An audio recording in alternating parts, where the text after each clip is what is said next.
প্রশ্নের সঠিক উত্তর দিতে পারলে +5, দুটোর উত্তর দিতে পারলে +15। চলি 8 নম্বর দলের প্রশ্ন। সতীপীঠের অন্যতম এই পীঠস্থানে দেবী নিত্য পূজিতা। রামায়ণ অনুসারে জানা যায় এই দেবীর বাস ছিল পাতালে। রাবণ পুত্র মহিরাবণ মায়া বলে রাম এবং লক্ষণকে বন্দী করে দেবীর কাছে নিয়ে এলে বজরংবলী হনুমান মাছির রূপ ধরে দেবীর কানে রাম এবং লক্ষণের আসল পরিচয় জানিয়ে দেন। ফলে মহিরাবণের পরিকল্পনা ব্যর্থ হয় এবং মহিরাবণকে বধ করে রাম লক্ষণকে উদ্ধার করে। তারপর দেবী রামচন্দ্রের কাছে একটি ইচ্ছে প্রকাশ করেন, সেই মতো হনুমান দেবীকে মাথায় করে নিয়ে এসে গ্রাম বাংলার এই স্থানে প্রতিষ্ঠা করেন। বর্তমানে দেবীর বাস ওই দিঘির জলের মধ্যে। বছরে মাত্র 6 দিনের জন্য দেবী ডাঙ্গায় ওঠেন, তার মধ্যে মাত্র 2 দিনের জন্য ভক্তরা দর্শন পান। অন্নদামঙ্গলে এই দেবী সম্পর্কে বলা হয়েছে, ড্যাশ ডানি পার অঙ্গুষ্ঠ ভৈরব, ড্যাশ দেবতা ক্ষীরখণ্ডক ভৈরব। কোন দেবী, কোন স্থান? তোমাদের প্রশ্ন, দেবীর নামটাও বলতে হবে, জায়গার নামটাও বলতে হবে। তোমরা একটা দেবে,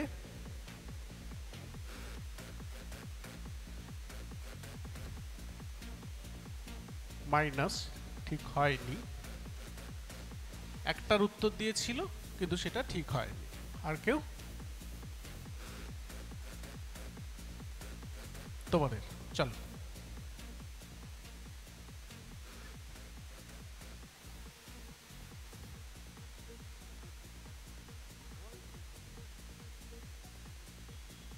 কপালকুণ্ডলা আর দরিয়াপুর।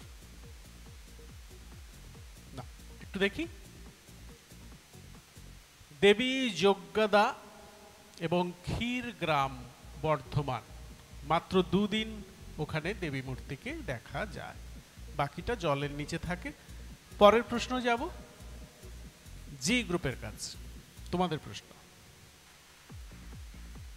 আজ থেকে প্রায় 165 বছর আগে এক্স এর পূর্বপুরুষরা বাস করতেন হাওড়ার মাকড়দহ অঞ্চলে। সেখান থেকে এক্স এর পিতা দ্বারিকানাথ কলকাতায় জীবিকার খোঁজে এসে চাকরি শুরু করলেন ইংরেজ আমলের পোস্তার ট্যাক্স সালে। এই দ্বারিকনাথের পুত্র পূর্ণচন্দ্রর হাত ধরেই শুরু হয় বাংলায় এক অতি পরিচিত এবং প্রয়োজনীয় পণ্যের ব্যবসা। পিতার পর পুত্র এক্স এই ব্যবসার হাল ধরেন, যা বংশ পরম্পরায় অনেকটা এগিয়ে গেলেও এখনো সেই পণ্যের সাথে এক্স এর নাম ওতপ্রোতভাবে জড়িত। এক্স কে এবং কোন পণ্যের ব্যবসা এখনো হয়?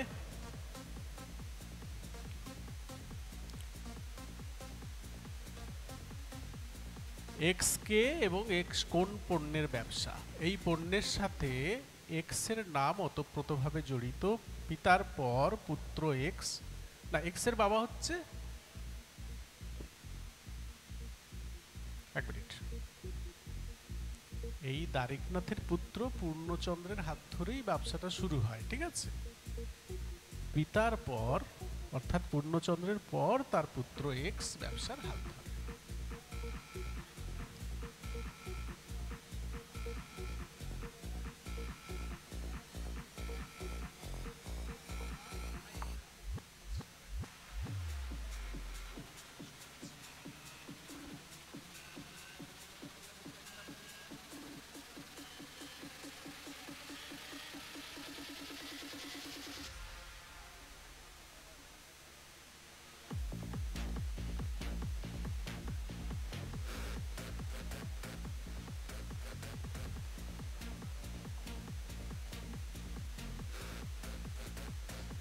না, দুটোই ভুল, বাউন্স করে দুটোই ভুল।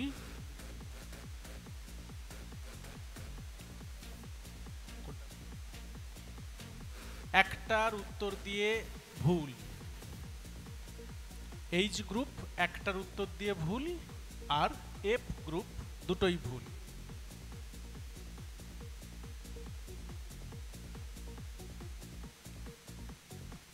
এরাও একটার উত্তর দিয়ে ভুল, ডি গ্রুপ। সি গ্রুপ একটার উত্তর দিয়ে ভুল, বি গ্রুপ একটার উত্তর দিয়ে ভুল,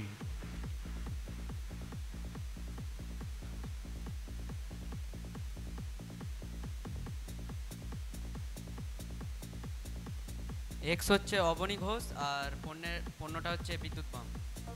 অবনী ঘোষের বিদ্যুৎ বাম কিনা দেখব। বেনি মাধব শীল এবং পঞ্জিকা। এফ গ্রুপের নিজস্ব প্রশ্ন। মেদিনীপুর সদর ব্লকের এই গ্রামের 25-30টি পরিবার বাঙালির এই বিশেষ লুপ্ত প্রায় ঐতিহ্যবাহী জিনিসটি নিপুণতার সঙ্গে তৈরি করে চলেছেন বংশ পরম্পরায় প্রায় 100 বছর ধরে। ইতিহাস বলছে শুধু বাংলা বা ভারতে নয়, প্রায় 3000 বছর আগে পাশ্চাত্যে গ্রিক রোমান যুগেও এটি প্রচলন ছিল। প্রশ্ন হলো কোন জিনিস? আর এই গ্রামের নামটি এসছে কর্ণগড়ের রানীর নাম থেকে, যাকে মেদিনীপুরের লক্ষ্মীবাই বলা হতো। কি নাম এই গ্রামের? বলাই আছে ওখানে। এই গ্রামের নামটি এসছে রানীর নাম থেকে, তাহলে গ্রামের নামটাই লিখতে হবে। এই গ্রামের নামটি এসছে রানীর নাম থেকে, বলো। আমি রানীর নাম চাইনি, আমি ওখানে গ্রামের নাম চেয়েছি। সেখানেই বড় ক্লু দেওয়া আছে, গ্রামের নামটা এসছে রানীর নাম থেকে।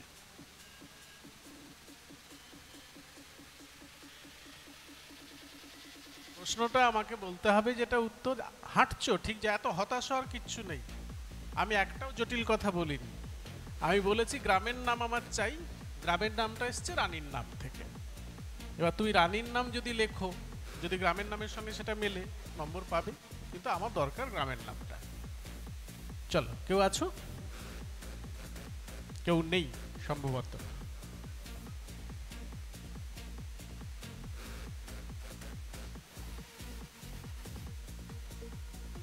পারা যেত, দেখি।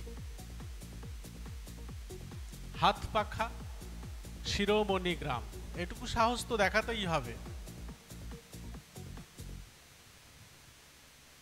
কাউকেই নম্বর দিতে পারছি না, আমরা এই গ্রুপের কাছে যাব। তোমাদের জন্য কি প্রশ্ন আছে দেখি।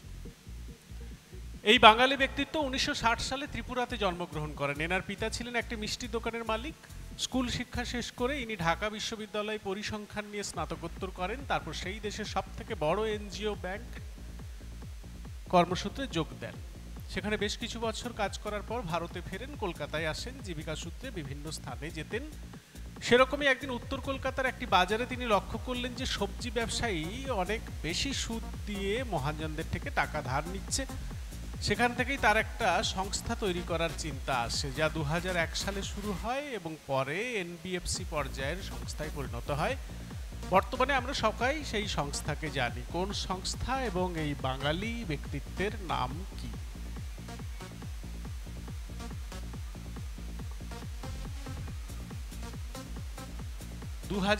সালে চালু হয়েছে, খুব বেশি দিন আগে নয়। দেখতেন যে ব্যবসায়ীরা মহাজনদের কাছ থেকে অনেক চড়া সুদে টাকা নিচ্ছে। সেখান থেকেই তার একটু আইডিয়া হলো।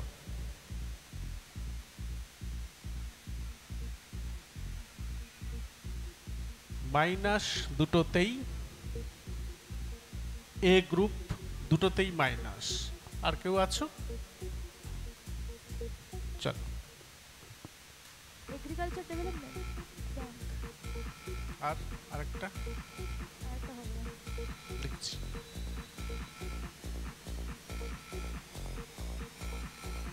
বন্ধন ব্যাংক এবং চন্দ্রশেখর ঘোষ।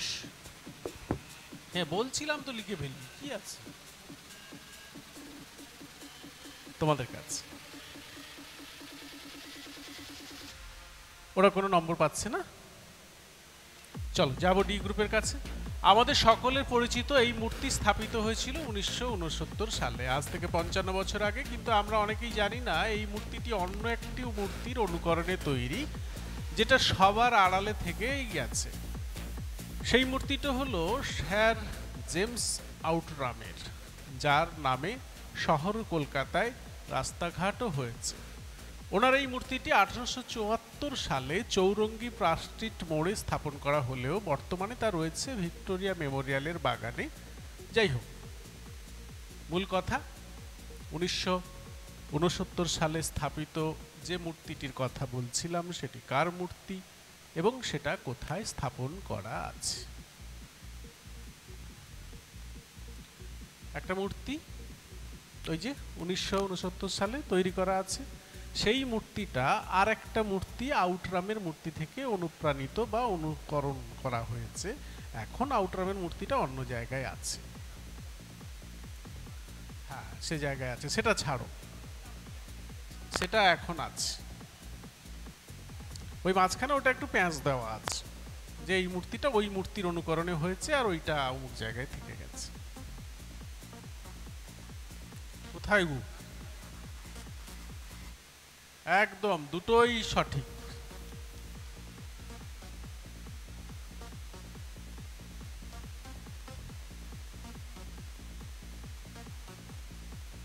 দুটোই সঠিক।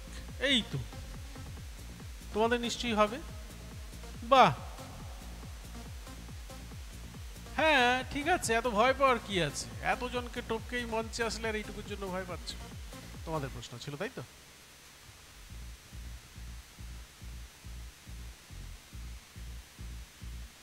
না, ভুল হলো, একটা ভুল। B group. না, ভুল হলো, চিন্তা করলেই হবে, একটা ভুল।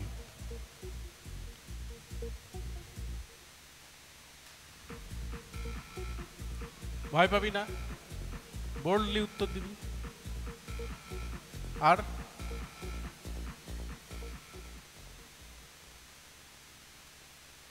দেখি, নেতাজির মূর্তি শ্যামবাজার পাঁচমাথার মোড়ে। সুভাষচন্দ্র না একবারই ঘোড়ায় চেপেছিলেন, সেটা শুনে আবার গান্ধীজি বলেছিলেন সার্কাস হচ্ছে নাকি। ওই একবার ঘোড়ায় চেপেছিলেন, সেটাই মূর্তি হয়ে থেকে গেছে, জীবনে একবারই। পরের প্রশ্ন তোমাদের জন্য, সি গ্রুপের। মহারাজা বিশ্বসিংহ 16শ শতাব্দীতে এই রাজবংশের প্রতিষ্ঠা করেন। তার সুযোগ্য পুত্র নরনারায়ণ যখন রাজা ছিলেন, সেই সময় নারায়ণী টাকার সৃষ্টি এবং প্রচলন আরম্ভ হয়। তারপর পর্যায়ক্রমে এই রাজবংশের রাজ আসনে অনেকেই বসেছেন। সময়ক্রমে বিভিন্ন রাজ পরিবারের সাথে বিবাহসূত্রে আত্মীয়তাও হয়েছে এই রাজবংশের। 1940 সালে জয়পুরের মহারাজ দুয়ের সঙ্গে মানসিংহের এই রাজপরিবারের এক কন্যার বিবাহ হয়। ধ্রুপদী সৌন্দর্যের জন্য খ্যাত এই কন্যা স্বাধীনতা পরবর্তী সময়ে সে যুগে স্বতন্ত্র পার্টির টিকিটে Guinness book of world record করে সর্বাধিক ব্যবধানে নির্বাচনে জয়ী হয়ে সাংসদও হয়েছিলেন। এই রাজকন্যার নাম কি, রাজবংশের নাম কি?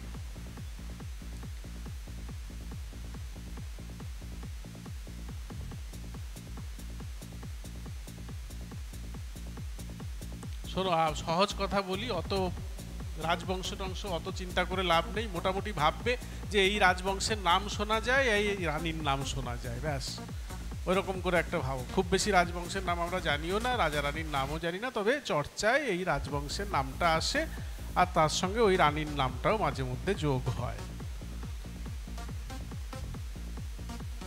তা ওই রানীর না একবার ছবি পেপার পত্রিকায় বেরিয়েছিল, সেইটা আবার কেউ কেউ বলেছে এই তো সুচিত্রা সেন বেরিয়ে এসছেন। না, সেটা ভুল। ওই সুচিত্রা সেনের ছবি কিনা এই হিসাবেও অনেক সময় সেই ছবিটা প্রকাশ্যে এসছে। হবে? খুব স্বাভাবিক, রাজা রানী কবেই চলে গেছে আর এরা তো।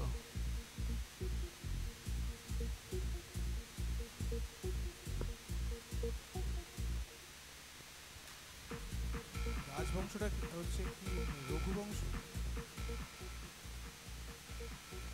হ্যাঁ, মানে কিছুদিন আগে ওই রামের যখন মন্দিরটা উদ্বোধন হয়, একটা মানে বংশ তারা নিজেদেরকে রামের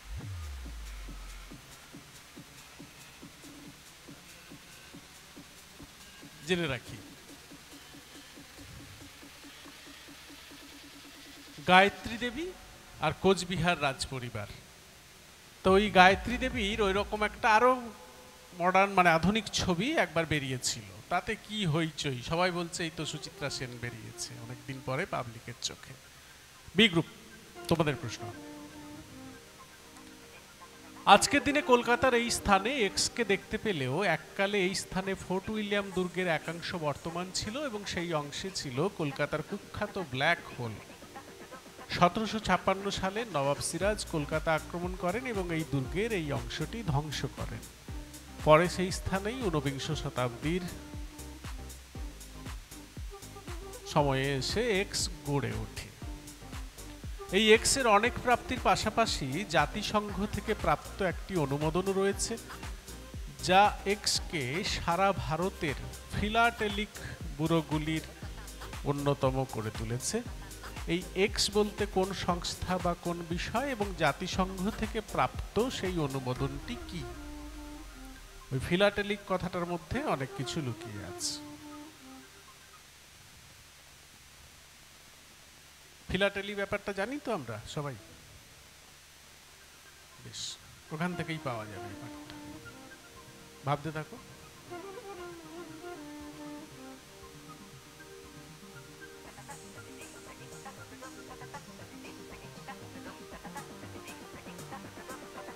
আমাকে বল আমি শুনবো।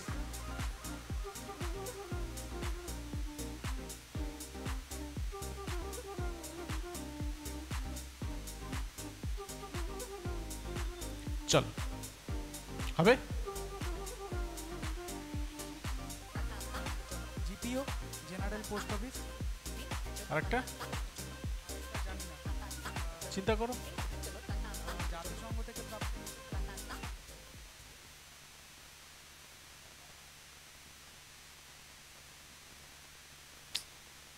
একটু ভাবলেই হতো, শোনার দরকার নেই, ওখান থেকেই উত্তর ছিল। দেখি, জাতিসংঘের স্ট্যাম্প বিক্রির অনুমোদন এবং জিপিও কলকাতা একটা ঠিক বি গ্রুপের, ওইখান থেকে ধরতে পারলেই হতো। লাস্ট কোশ্চেন বলো।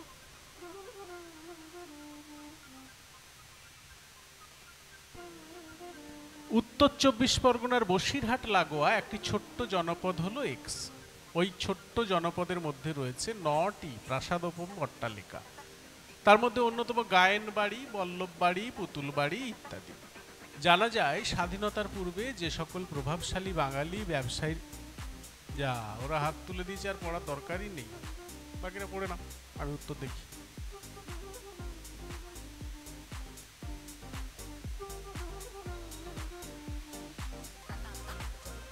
একটা সঠিক ই গ্রুপ, পাউন্স করে একটা সঠিক ই গ্রুপের।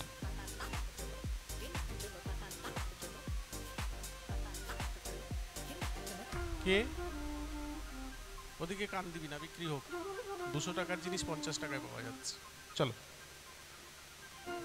না, একটাতে মাইনাস, জি গ্রুপ।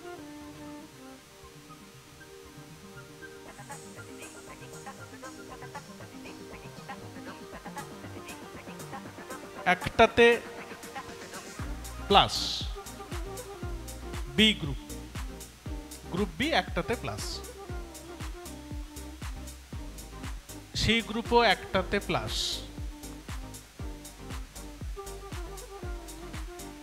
ডি গ্রুপও একটাতে প্লাস। চল, ওরা বলছে জগৎ সেট আর ইছামতি নদী। দেখবো উত্তর। ইছামতিটা মিলল ধান্যকুড়িয়া।